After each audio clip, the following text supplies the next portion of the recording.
3 minutes, 15 seconds, so I'll do my best to be focused and not wander off. In relation to this conference, it's 30 years since the United Nations Framework Climate Change was signed by approximately 154 countries in 92.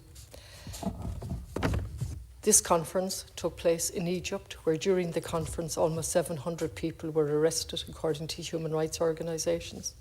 Climate activists, NGOs and media reported surveillance and intimidation from authorities, and the number of lobbyists significantly at the summit rose from 133 to 636 compared to COP26 in Glasgow.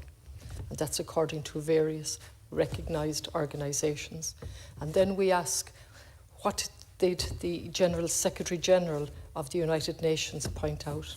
He said, COP27 took place not far from Mount Sinai, a site that is central to many faiths and to the story of Moses. Although we can't hope for a miracle here, what we need is meaningful action. And he said it was fitting that it was near Mount Sinai because climate chaos is a crisis of biblical proportions. The signs are everywhere. Instead of a burning bush, we face a burning planet. And he went on to say, we need to drastically reduce emissions now. And of course, that was something that the countries copped out of at COP.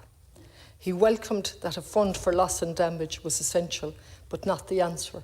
He talked about fundamental change in the way we look at our banks and what we allow our banks and financial institutions to do.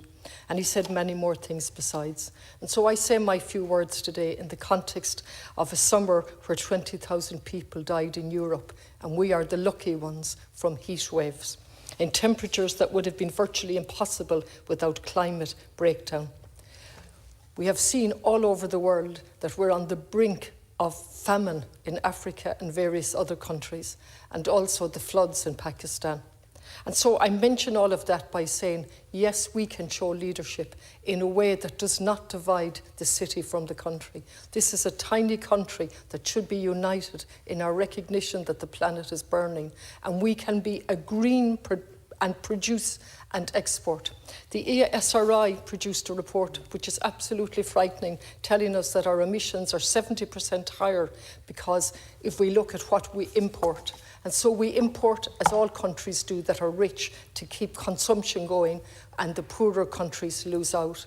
And then we go back to Galway, where we persist with ridiculous outer bypass and roads that are going nowhere, when there's a golden opportunity, Minister, to look at light rail and sustainable transport. We have to take it away from management who are not shown vision and lead the way. Garmacht.